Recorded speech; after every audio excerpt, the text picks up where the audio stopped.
Welcome back. For the last couple of days I have been filming in slow-mo. It is a shame that none of the audio was picked up, but I presume you kind of knew what I was doing by the visuals. Now that I have the body kit somewhere near, we can crack on with some of the other jobs.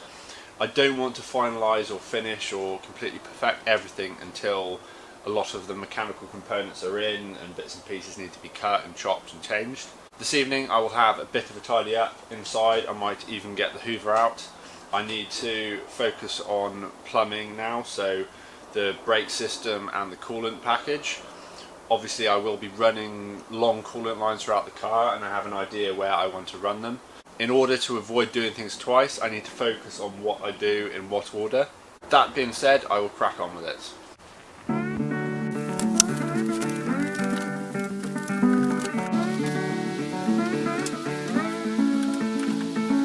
These window seals won't be needed when the polycarbonate goes in, but just for now, when I'm reaching in and out of the car, it's nice to protect the paint a little bit.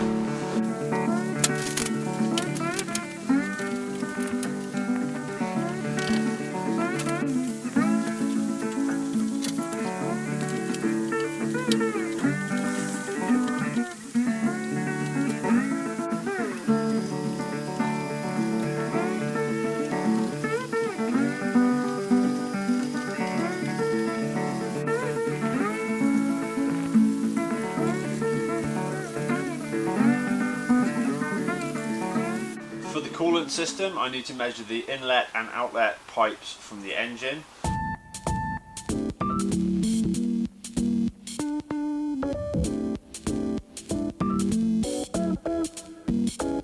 Now I need to check the outside diameter of the radiator inlet and outlet pipes.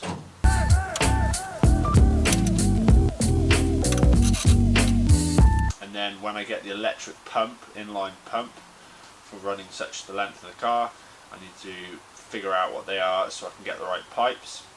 The routing of these coolant lines, I want to run them through the car, so they need to come from the radiator through this hatch into the car, run along the side of the car, down onto the floor. They need to go through the support and then out that hole there. Ideally the electric water pump wants to run at the lowest point in the system so it utilises gravity, so really it wants to be down behind the passenger seat if I have room. Engine wise, the route that makes the most sense is to have the outlet run across the top of this clip. It can come round and drop down onto the chassis leg, and the inlet, which is at the bottom of the engine directly under the oil filler, will come up onto this front leg here and join it so they can run together through the rest of the car. In order to get the plumbing to run flat across the floor, I need to cut some access holes in this part here. I need to cut it wide enough so the diameter pipe I want to use can run through it. Also, I don't want to take too much out to take all the strength out of this part here.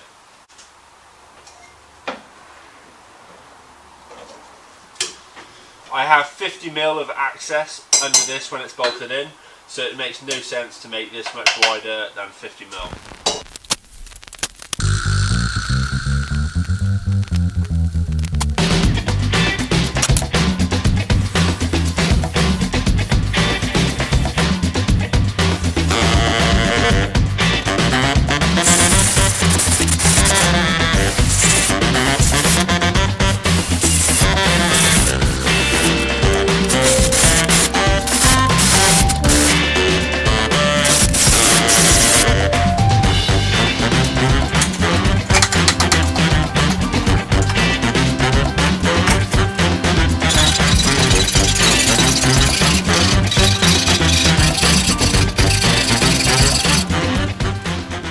while I figure out what I need to get for the coolant system, parts wise, pump, size of pipe, all the fittings, I will continue with something in the meantime. So I will carry on gutting the doors. It's really cold in here, so I will carry on doing something active. I will take as much of the inside door skin out as I can. However, I do need to keep some structure of the door so it doesn't buckle, and I need to keep the handle, mechanism and the lock.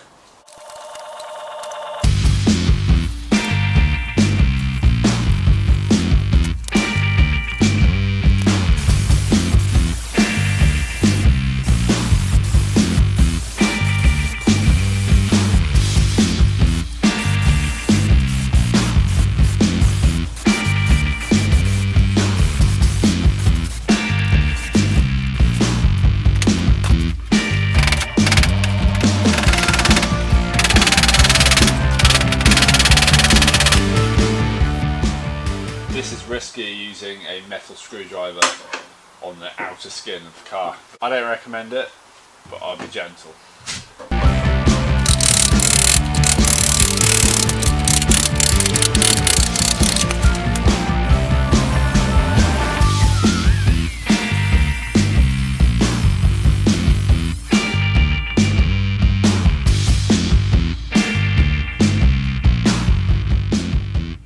Now that I have removed all the sound deadening off the panel, I will see if I can cut this piece out as well to reduce even more weight.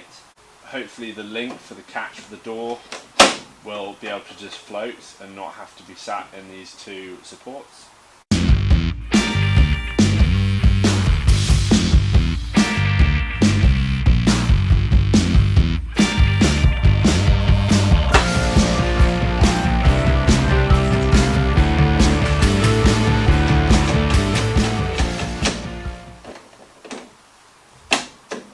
Should be fine. Back to the water lines. In order to figure out exactly where they can run across the engine bay, I need to finalise where the intercooler pipes are going. With the redesign of the front bumper, I can actually relocate this intercooler slightly. To make my life easier, I will make some measurements. I want to bring the intercooler a bit further away from the engine. Bring the intercooler closer to the front of the bumper. It will create more space between the engine and intercooler for anything I need to run through there.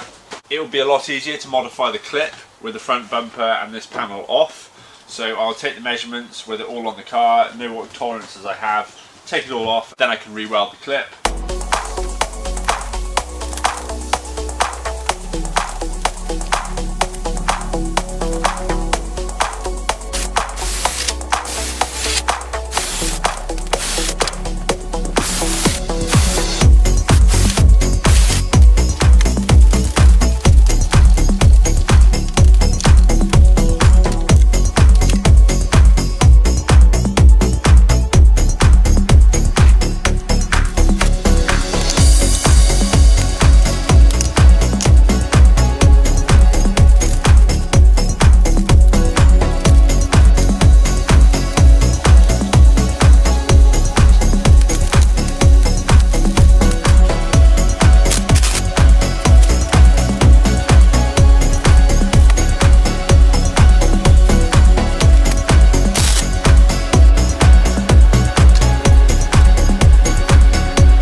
curve out to the front of the car, leaves as much room as possible between the top of the engine and the clip.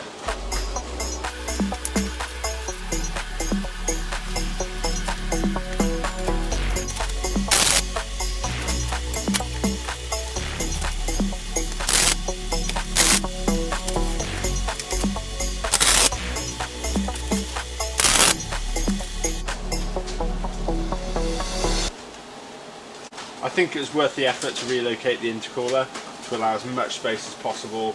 It will help with the cooling charge as well, with the intercooler being slightly further from the engine. Thank you for watching. If you like the video, give it a thumbs up, subscribe, comment, and I'll see you next week.